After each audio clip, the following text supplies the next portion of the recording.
of 2024. Where in the Constitution does it say that the Secretary of State can override the First Amendment protections of free speech? Is there a footnote that I missed somewhere? There's no constitutional right to a student visa. So, but is there a constitutional right? Does it say somewhere that Marco Rubio gets to determine which speech is appropriate and revoke student visas based on what you think constitutes free speech? There's a statute that says the Secretary of State gets to determine whether someone is a threat. We deny visas every day all over the world. Do you think that the Immigration and Nationality Act trumps the Constitution of the United States, Mr. Secretary? Well, Congress can always change the law. Representative Jayapal. Thank you so much, Mr. Chairman. Thank you, Secretary Rubio, for being here. On March 21st, 2025, the State Department approved the revocation of a student visa for Rümeysa Öztürk, a Turkish citizen who is a graduate student at Tufts University, apparently simply for writing an op-ed. According to an internal State Department memo, you took this action under your discretionary authority to revoke visas, and soon after you revoked her visa, armed and masked plainclothes officers snatched Ms. Öztürk off the street and transported her to a prison in Louisiana. Mr. Secretary, do you really think that Ms. Öztürk's op-ed results in a foreign policy consequence for the United States? I believe that case involves someone whose visa we never would have granted had we known ahead of time. I'm not asking you that question. I'm asking you if you think an op-ed, but that's exactly, in fact, what happened. The State Department wrote a memo concluding that you did not have sufficient grounds to revoke Ms. Öztürk's visa. There was no evidence showing that she had engaged in any activities that were a threat to national security. And in fact, in May, a federal court ordered Ms. Öztürk's release from detention, noting that the sole basis for the government's detention appeared to be the fact that she co-authored this opinion piece in the Tufts newspaper in March of 2024. Where in the Constitution does it say that the Secretary of State can override the First Amendment protections of free speech? Is there a footnote that I missed somewhere? There's no constitutional right to a student visa. So, but is there a constitutional right? Does it say somewhere that Marco Rubio gets to determine which speech is appropriate and revoke student visas based on what you think constitutes free speech? There's a statute that says the Secretary of State gets to determine whether someone is a threat. We deny visas every day all over the world. Do you think that the Immigration and Nationality Act trumps the Constitution of the United States, Mr. Secretary? Well, Congress can always change the law if you want, but I'm telling you, while I have the authority, I will continue to revoke the visas of these people that come here to tear this country apart. Secretary, let me reclaim my time because you are talking about revoking student visas based on what somebody says, and that means that you are trumping the legal Supreme Court, the supreme law of the land, which is the Constitution of the United States. No one has a right to a student visa. Mr. Rubio, why did the administration need to use masked, armed, unidentified agents to whisk somebody off the street and deny her counsel for almost 24 hours after her arrest? You'll have to ask the agencies that did that work. I'm not responsible for that. I'm responsible for revoking the visas of these people that come to tear this country apart. Secretary Rubio, I'm talking about this particular case where you revoked the student visa of a Turkish citizen who was a graduate student who wrote an op-ed that you didn't like. And suddenly you allowed for masked men to whisk her off the street. And you have multiple jobs, apparently. You're the national security advisor as well. So don't tell me it's not your job who snatches her off the street. We don't do the snatching, but I can tell you we do the visa revocations. Let me ask you about the national security consequences of people, masked men on the streets, snatching people off the streets. If these are legitimate law enforcement agents carrying out proper arrests, why are they hiding their identities? Because then radical crazies will try to hurt them. So you think that U.S. agents who have almost always gone without face coverings, even when they're arresting some of the country's most dangerous criminals, suddenly have so much to fear from a graduate student who wrote an op-ed that they need to be masked? Again, is that law accurate? student was a guest in the United States on a student visa. No one's entitled to a student visa. So you revoked her student visa based on an op-ed which trumps the supreme law of the land, which is the Constitution. Someone's coming up here to stir up problems on our campus. We're going to revoke their visa. She didn't do any of that. She wrote an op-ed. She wrote an op-ed, and I'm talking to you about her particular case. Reclaiming my time, you revoked her student visa because she wrote an op-ed. Would you revoke? I have another question for you. Would you revoke the visa of someone in the United States who published claims that, quote, Jews are an untrustworthy and dangerous group? Yes or no? We will revoke the visa of anyone who's in this country as a guest. Are you going to revoke the visa of somebody who made that? In the case, I'll look at it. I'm looking to get crazy people out of our country. Actually, it's not just about revoking. You actually, Secretary Rubio, excuse me, reclaiming my time. Can you explain to me why the Trump administration granted refugee status to Charles Kleinhaus, the white Afrikaner who tweeted that exact statement that I just said? There's the case. That's not a visa. You who granted that person to enter the United States. Process. That's someone that applied here through a totally different process. Secretary Rubio, visas are a privilege. Secretary we deny them all the time, you and we'll revoked a visa based on an op-ed, and then you allowed for masked men to snatch somebody off the street. That's your claim. That's not accurate. Recognize ranking. In the final moments of this hearing, we watched a collision between power and principle unfold in real time. Representative Pramila Jayapal, voice steady but unmistakably charged, laid out the story of a young Turkish graduate student, Rümeyye Öztürk, whose life in the United States was upended after she co-authored a simple opinion piece in a campus newspaper. She described how, after Secretary Marco Rubio used his discretionary authority to revoke her student visa, armed and masked officers seized her off the street and sent her to a detention facility in Louisiana. And when she asked the most basic question, whether a student's op-ed truly posed a foreign policy consequence, she ran straight into a wall of deflection, legalese, and raw executive certainty. That is the moment we have just witnessed. Not a shouting match over talking points, but a fundamental argument over who gets to decide what speech is allowed in America, and at what cost. Jayapal pressed the point with relentless clarity.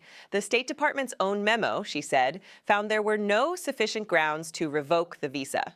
A federal court, she reminded the room, ordered Ms. Öztürk's release and noted that the sole basis for the government's action appeared to be that opinion piece from March 2024. No evidence of violent acts, no evidence of conspiracy, no evidence of a national security threat, just words on a page.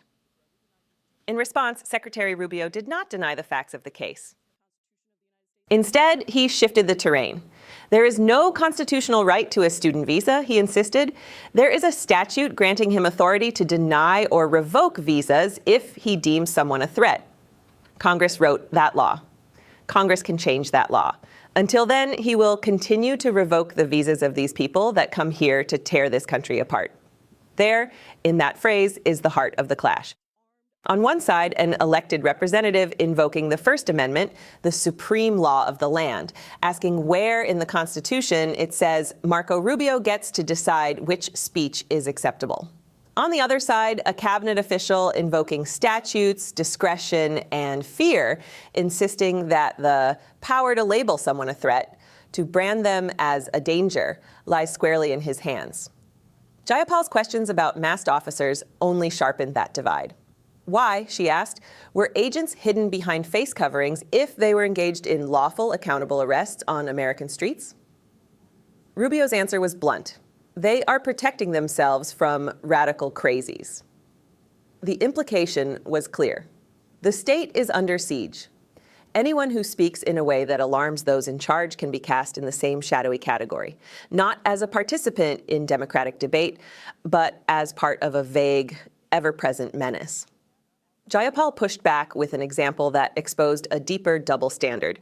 Would he revoke the visa of someone who publicly claimed that Jews are an untrustworthy and dangerous group? Rubio replied that he would be willing to revoke the visa of anyone making such statements as a guest in the United States. But when she pointed to a specific case, a white South African figure who reportedly made that exact statement and still received refugee status under the previous administration, the answer retreated once again to process, categories, and bureaucratic boxes. Different system, different rules, nothing to see here. This is not just a technical dispute over forms and procedures. It is a window into how power is actually exercised. When the government has the authority to revoke visas based on speech, when masked officers can seize someone in the dark and hold them for nearly a full day without counsel, when the only real offense is an article in a student newspaper, we are no longer debating policy.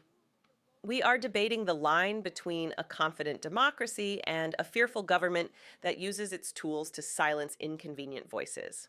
Rubio is right about one thing. No one has an automatic right to a student visa. But Jayapal is right about something far bigger. The Constitution is not just a document for citizens. It is the foundation of the way this country wields its power. When the state uses its authority to punish speech, especially speech that is critical or uncomfortable, it sends a message that reaches far beyond a single campus, a single student, or a single op-ed. It tells every international student who comes here hoping to learn, to speak, to challenge ideas, that their stay is conditional not on law, but on political mood. It tells every dissenting voice that the government can, if it wants, use legal tools that were meant for security and turn them into instruments of intimidation. It tells the world that America's promise of free expression may end at the edge of a visa stamp. And when an elected official responds to this by saying, "Don't tell me it's not your job," she is not just talking about a single decision. She is calling out an entire chain of responsibility. From the secretary who signs the revocation, to the agencies that send masked officers into the streets, to the administration that allows this to happen under its watch. She is saying that in a constitutional democracy, you do not get to hide behind process while people are taken, detained, and silenced for what they write. This hearing exposed something uncomfortable about American leadership. It showed us how easily national security language can be stretched to cover actions that look a lot like punishment for dissent. It showed us how quickly the conversation can shift from constitutional principles to raw assertions of authority. I have the power. I will continue to use it. It showed us the growing gap between the ideals printed on parchment and the decisions made in quiet rooms, later carried out by masked figures on public streets. The question is not just what happened to one graduate student. The question is what kind of nation we are willing to be. Are we a country that believes in freedom of expression only when it is convenient, only when it flatters those in charge? Are we a country that invites people to our campuses, asks them to engage in debate, then threatens their status when their words cut too close to the bone? Or are we a country that still believes in the dangerous, demanding, and sometimes uncomfortable work of real democracy, where speech is met with argument, not arrest? Moments like this hearing matter because they peel away the polished speeches and reveal the machinery underneath. They show us where power is concentrated, how it is justified, and what happens when someone dares to question it on the record. They show us who stands up for constitutional principles when it is politically costly, and who leans on statutes and fear to defend discretionary power. In the end, this is about more than one clash between Representative Jayapal and Secretary Rubio. It is about whether the United States will honor its own promise. That speech, even sharp, unsettling, and critical speech, is not a threat to be stamped out, but a right to be protected. If we look away, if we shrug and say this is just politics, then the next revocation, the next masked arrest, the next silenced voice will come more easily. And each time, the space for genuine debate will shrink a little more. That is why hearings like this must be seen, heard, and remembered. If you believe that power should be questioned, that constitutional rights should not be treated as optional, and that no one in government should be above accountability, then do not stay on the sidelines. Support independent coverage. Share these moments. Keep the pressure on those who wield authority in your name. Subscribe to Liberty Report USA. Stand with us as we shine a light on every clash like this one, and together, let's demand a government that lives up to the principles it so often claims to defend.